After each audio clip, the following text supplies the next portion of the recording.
Hello, everyone, and inside today's episode of Locked On Canadiens, we are doing some prospect tier listing here. Not everybody, but there's levels to this. We're going to talk about the projects, the potential stars, who to be excited about, and who's flying under the radar, all inside today's show.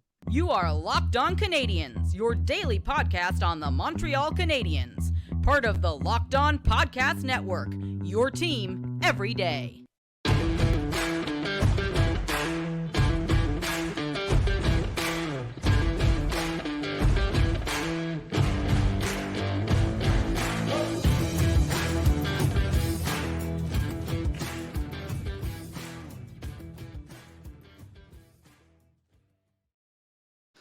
Hello, everybody, and welcome to episode 902 of Locked On Canadiens. We are your daily Montreal Canadiens podcast, part of the Locked On Podcast Network, where you get your team every single day of the week, wherever you get your daily podcast, Google, Apple, Spotify, and beyond. Or if you are watching on YouTube in video format as well, you can also check out the Locked On website, where you can find all of your teams in one easy to find place. Find a little bit more about your hosts, too. Speaking of hosts, I am your host today. I am Scott Matla. My fantastic co-host, the Active Stick, Laura Saba, is out of town today for this recording, so I am flying solo. And I was thinking, it's been a quiet weekend in Montreal. There's not a lot on the Casey DeSmith front. There's not a lot on anything else going on. There's no other contracts really lingering out there right now for Montreal. And what people are waiting for, and we are about less than a month away from the start of rookie camp and the rookie showcase here in Buffalo, New York.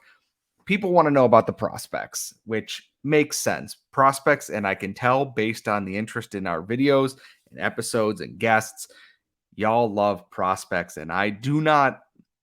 I fully understand why. I get it. The Canadiens have not been very good the last 2 years, and everyone is looking forward to the future. They want to know who's going to be a star, who's going to be, who maybe isn't going to be as good as we thought. And I thought, let me put together a little bit of like an unofficial tier list and how I break up some of these prospects here.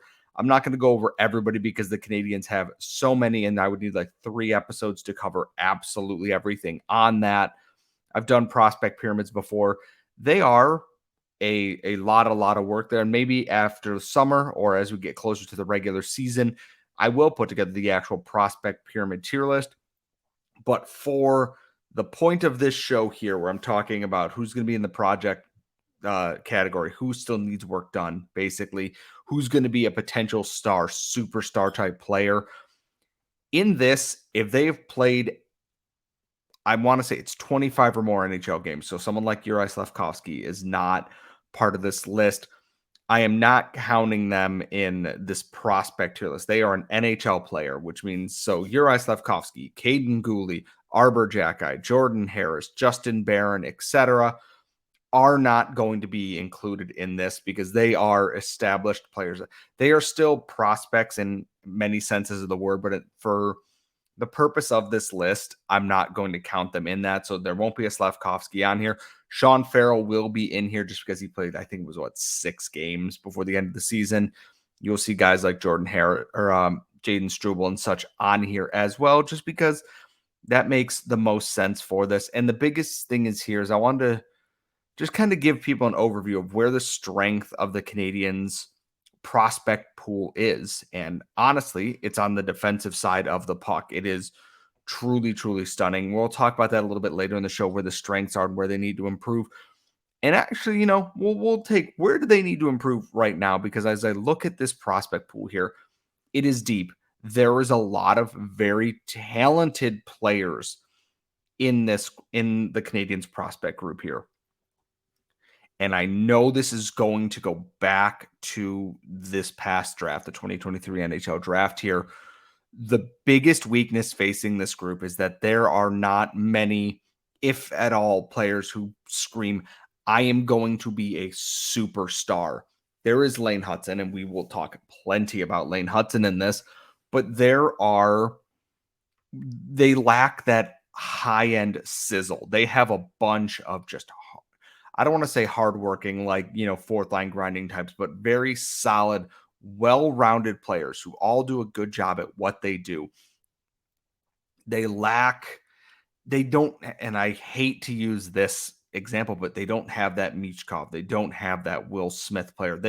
Lane Hutson is that guy sitting in there right now, is a potential superstar if he continues on the way up here. The biggest issue facing the Canadiens prospect pool is that they do not have that high end, like crown jewel piece. Lane Hutson is a very good piece. Guys like Owen Beck and David Reinbacher are very good, very likely to be regular, everyday NHL contributors on this team, which is phenomenal. And that's good. If you get NHL players out of your drafting, you have done something right. It's getting NHL superstars or turning your picks into superstars. That is a high point of player development. I know the Canadiens have put a huge emphasis on that. It is the one thing they're lacking.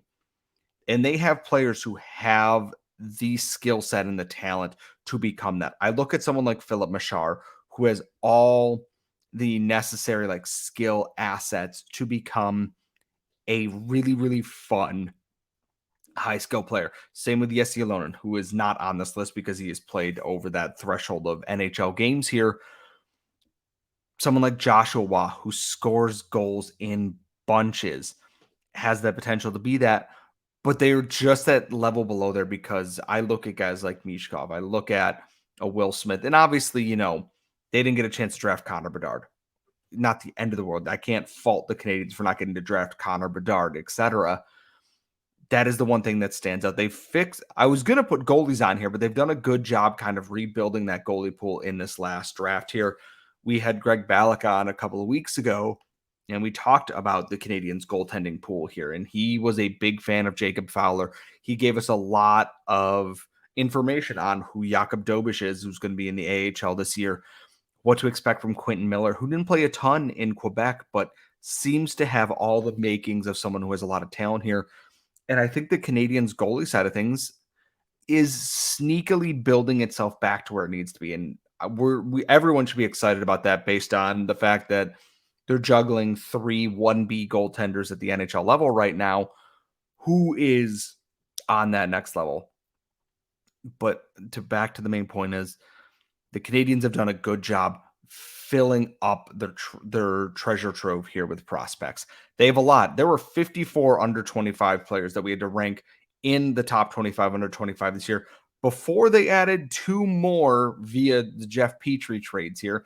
Nathan Legale and Gustav Lindstrom, both of whom Lindstrom's probably going to be your 6th, 7th NHL defenseman, and Legale is probably going to start in your bottom 6 in the AHL. Is what it is. They have so many cracks at finding NHL players that they do it almost en masse, or by just, having so many options there versus, one big hit, one big hit, one big hit. And I can't say that it's not a good plan. I look at the 2022 NHL draft. They got at least 3 NHL players out of their first 4 picks there. Machar is up in the air. Who knows? Lane Hutson.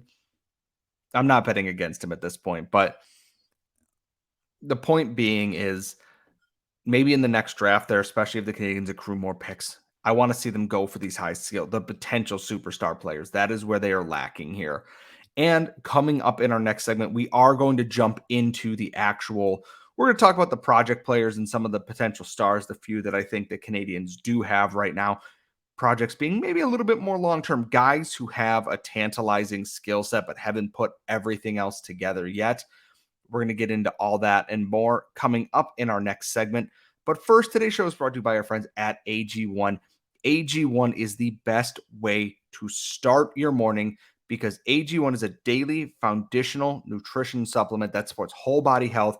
And I take it every morning because it helps get my day started right. When I go to take the dog out on a walk, I want to make sure that I'm starting my morning well. Helps boost my immune system, support energy. Hated taking a ton of pills. All it takes is 1 scoop in a glass of water to start your day. It's so simple and it's so much cheaper than having to go and buy coffee every single morning. And I got to say, great athletes all have one thing in common. They want to take care of their body. And a huge part of that is optimizing whole body health. And with AG1, you get 75 high quality ingredients that give you your daily nutrients that support energy, focus, strength, clarity, and more. And have a comprehensive solution for your supplement routine is what you want, then try AG1 and get a free 1-year supply of vitamin D and 5 free AG1 travel packs with your first purchase. Just go to drinkag1.com/NHL network. That is drinkag1.com/NHL network today. We are back here at Locked On Canadiens, and I am currently just bringing up the top 25 under 25, the entire ranking here. And I'm taking a look now, and I'm just going to pick some of the names out of the listing here in terms of players who I think are some project players, and not for bad reasons. I think that they could very likely become NHL players, contributors at some level. It's just a little bit longer shot. And the first two names that stick out are Philip Eriksson and Luke Mittelstadt, two players from this last draft. I liked Luke Mittelstadt with the last pick. He was an overager going into this draft. I think he's had some good upside playing at Minnesota. Yes, a very, very good Minnesota team. But I think there's a calmness in his game at the NCAA level that allows him to be close to being professionally ready. He is not going to be a flashy guy. You know, his brother Casey, who is a very talented hockey player in his own right, holds that. Luke is going to be a more traditional, just kind of, you know, the kind of defenseman that if you don't notice him, you know he's having a good game. And then Philip Eriksson, Patrick Bexell has talked with him a lot, with a lot of people over in Sweden. I think this is a huge year. You're going to see someone like Philip Eriksson, I think, grow a lot. They are longer term projects, but I think that they're the kind of guy that they grow. Could Philip Eriksson become like a Jake Evans type? Could Luke Mittelstadt become, you know, a third pairing defenseman, kind of in the mold of like a Jonathan Kovacevic? Not a ton of offense, but just smart standard play. And I think that might be true. And then we go up into the next level, which is the actual project section on here. And the one name there are two names in here. Well, actually, there's four: Cedric Guindon, Luke Tuck, Bogdan Kuniushkov, and Jared Davidson. Everybody knows Jared Davidson is, well, maybe not everybody. Jared Davidson is someone that a lot of people are hoping follows that path of Raphael Harvey-Pinard and then Xavier Simoneau this year. That overage player who has come in, was dominating at the junior level in terms of point production, and then has moved into the AHL into the minor leagues on an AHL contract. I believe he is signed to an AHL contract this year. He will very likely start the season with the Lions this year. And that's okay. He will start probably in the ECHL. There are a lot of bodies at the AHL level right now. And I do not think that he might prove me wrong, just like Raphael Harvey-Pinard and Xavier Simoneau did. He might prove me wrong. I like what Davidson has done. But I don't know how much of what Jared Davidson has done is just because he was older at the CHL level, because he just turned 21. So he was an overager when he put up 82 points in 60 games this year. He missed some time due to injury. 23 points in 19 playoff games. He put up a lot of points, but when we talk to prospect people, they go, there is nothing that stands out particularly in one way or another about his game. And how much of that is going to transfer over, we're going to find out. Bogdan Kuniushkov is someone who I believe was in the running for Rookie of the Year in the KHL last year. He just signed a 3-year deal. He is a long-term project based solely on his contract length in the KHL. But there are some people that I'm willing to believe this because I don't watch a lot of the KHL. It is very hard to do so. He's 20 years old, so he was drafted a little bit as an older ager. But in 64 KHL games last year, he put up 25 points as a rookie. That's really, really good production, especially for a defenseman too, in a league that notoriously favors, veterans over many young players. I think someone like Kuniushkov is someone that a lot of people are going to keep their eyes on, because if he keeps growing, is he going to be a hidden gem out of this? And I know a lot of people did not like the past draft, understandably so. It's a lot of shots in the dark. Like a Florian Jack guy, I think is just a long shot across the board. I wanna believe, but it's a long shot. Cedric Guindon, just the prototypical like energy effort kind of bottom six guy there. I don't know if he's going to be an NHL player. I think he's going to be a very good AHL player, but I think there is a player there that a lot of people should like and will like. And then Luke Tuck, great value brand Josh Anderson. Big, can use that physicality, decent shot. It's just decision making and everything is not quite there. He's had some injuries. He's coming back for another year with Lane Hutson at BU. And if he puts it together, I can see him getting a contract. I can absolutely see that being a thing. It's just he hasn't done that yet. Drafted in the second round. He's a big kid. And I understand people are going to look at this and go, oh, they want this to work out because they love Josh Anderson. They love that power forward, that tough physical guy. The Canadians, are always small or too small. Okay, fine. But Luke Tuck has a long way to go before he can prove he's an NHL player right now. And I hope he proves me wrong. I'd love to have a guy like that in here. I would love to see Luke Tuck work out. I wrote his draft profile for Eyes on the Prize when he was availably drafted there. And I understand the infatuation with a player like that, but he is very clearly in that projects range there. And the next level up, maybe not so much a project, but as a little bit of a longer shot, Xavier Simoneau and Vincenz Roars. Xavier Simoneau is going to be an NHL player. I said it on this podcast. I think he could very easily be an NHL player this year on their fourth line. He is all the feistiness of Brad Marchand and all the effort of uninjured Brendan Gallagher. And I mean those in as complimentary as possible. He will make the NHL based solely on the fact that he is a spiteful, feisty little man. He's 5'6.5", 5'7" on a good day. He will take on all comers. He has never seen a situation that he does not want to be in. He gets to the good areas. He makes things happen. He does all the things coaches love. And that is what you want from a guy like Xavier Simoneau. And Vincenz Roars is kind of the opposite of that. He is not the physical presence. He is not the head first into a pile. He's the cerebral, smart player. He is going back to Europe, I believe, this year. I believe he's playing in Switzerland. Yes, he's playing in Switzerland this year. He left Ottawa. He played, he'd had a very good season for the 67s last year. He had a devastating injury that cost him some time. Came back for the playoffs, was over a point per game there. But he is going to play in the Swiss League right now. He has another year with Austria's under 20 team as well. Another 2 years. He's young. He's a smart player. He knows how to position his body, where to get in the right areas. Someone that I think a lot of folks have slept on because the other parts of the 2022 draft were just so good. It's hard to kind of look at this and go, well, you forget about Vincenz Roars, you forget about Cedric Guindon in there a little bit.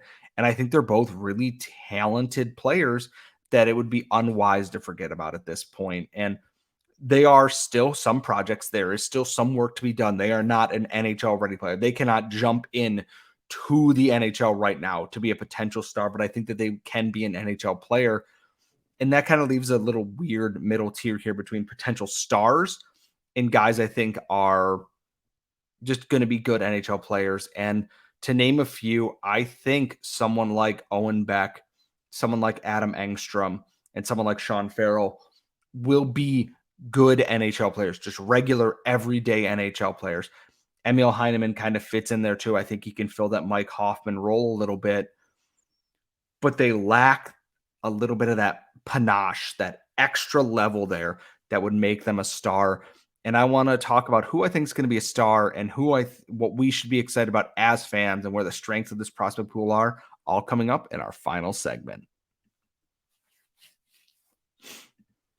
We are back here at Locked On Canadiens. I am Scott Matla. I am flying solo today. My co-host is out of town, so we have a prospect-heavy episode. We just got done talking about some of my favorite project players in the Canadiens organization here. And so as we get into the final segment here, remember, if they played more than 25 NHL games, I am not including them on this list. So Caulfield, Doc, Goulet, Slafkovsky, etc., they are not going to be part of this segment here. If it did, this episode would be 4 episodes long, basically, which I know everybody would love. And maybe at some point I will do the full prospect pyramid here once I sit down and tier out all my prospects on this. But the potential stars, and I mean like superstar players, I talked about this in the first segment, is the Canadiens lack potential superstars, like true standout, like guys collecting awards, hitting highlight reels. The one name that definitely goes in there for me is Lane Hutson. Lane Hutson is a superstar in the waiting. I'm working on his profile for the top 25 under 25 right now. I won't tell you where he landed because that's cheating. But as I watch his highlight reel from this year and just the way that he plays, he was mostly playing kind of second pairing minutes for BU, and he is a catalyst. He is not part of the offense. There are times that he just goes, I am the offense now. He just makes things happen through sheer belief of will and just being so good with the puck on his stick. There are parts of his game that will need to improve. Defensively, there's some foibles there. His, ability to cover on the pivots isn't great. But I look at what guys like Quinn Hughes have done in the NCAA before coming into the NHL. And yes, there were some adjustments, but Quinn Hughes is a superstar in this league. He is a damn good defenseman. And he's the perfect blueprint for someone like Lane Hutson, a smaller guy, not the most overly physical, got to win with smarts, positioning, and then use your strengths on the offensive side of the puck to create things. And I think that he is that guy. Sean Farrell falls just below this tier list for me right now, though, because I look at Sean Farrell and I go, all the signs are there of someone who can be a really smart, crafty, 55-point guy in the NHL. I don't know if that counts so much as a superstar. I think he is someone who should see their stock rise a lot this year. He will have an adjustment to the AHL, but he is someone that I think a lot of fans are going to go, oh, I was disappointed in his 6 games when he got here, when the Habs were injured, just trying to get to the end of the season, and he didn't play, the best that he could have, admittedly. But I think he is in for a huge growing season this year. And also, this now leaves David Reinbacher out here too. And this is where I struggle with something. I think David Reinbacher has the smarts and the potential to be a top pairing defenseman in the NHL. And I know that, development camp is playing against other rookies and other prospects, but the work that he and Lane Hutson did together was exemplary. And what I want to see from guys who are going to be anchoring this back end here. Can I call him a potential superstar? No, not yet. Can I call him a pillar of the defense in the future? Yeah, absolutely. I think a defense that contains a Hutson, an Engstrom, a Reinbacher, a Gooley, a Jack-Eye, a Harris, a whomever fits into there. And for those who are wondering why I haven't mentioned Logan Mailloux there, I think that there is a ton of offensive upside there. Do not get me wrong. Hard to match what he can do with the puck on his stick when he is in the offensive zone. There's still a learning part of his game here. It's going to be an interesting year in the AHL for him. And there's also the NHL hasn't reinstituted him yet, despite the fact that it was supposed to be after the Stanley Cup, which is a whole other thing in here. I think he's someone who's out of the projects list there in terms of longer term projects, but there is still work to be done with player development and just getting him to learn and see the game at the professional level. And I think he is capable of doing that. I think the Canadiens are capable of getting a lot out of that. It's going to be a telling year for someone like him. Same goes with Emil Heineman, who had a very good AHL debut last year and is going to be coming in, going to be competing for NHL time this year with a guy like Sean Farrell. And now you might be saying, well, Scott, you said you only have really one star in there, and that's Lane Hutson. Yep, that is true. A lot of the Canadiens' strength right now is that their young guys are in the NHL right now. But the biggest strength here is their defensive depth is out of this world. Gooley, Hutson, Reinbacher, Barron, Engstrom, Harris, Mailloux, Jack-Eye, Struble, William Trudeau, Matthias Norlinder, Bogdan Kuniushkov, Nicholas Baudin, Miguel Torini. There's Luke Middlestat, guys like this. There's a lot of depth in terms of defensive players here. And I think that's going to continue to be the case here. And like I said, there's a lot of guys who are going to be good NHL players, maybe not superstars, but are be good contributors. We have a Canadian team where maybe it's Suzuki and Caulfield are these superstars on this team. And I think they're on the cusp of hitting that at the NHL level, especially if they get a full year healthy together this year. But guys like Joshua Waugh, like Owen Beck, like potentially Philip Machar and et cetera, are guys that if you plug them in, yeah, can they get 15 to 20 goals at the NHL level? Yeah, probably. Can they get 20 to 25 assists at the NHL level? Yeah, probably. A lineup that is getting production out of every single line is something that I think Canadiens fans have longed for, because we've seen one line, whatever line Nick Suzuki was on. And then this year, Kirby Dach was great. And then Kirby Dach got injured and went back to the old way. Then they're adding Alex Newhook in here. Then you're going to have a guy like Owen Beck coming behind that. You're adding more on defense with guys like Lane Hutson and modernizing the way you approach this. I'm excited because there are so many names in here to watch. There's always somebody to be paying attention to here.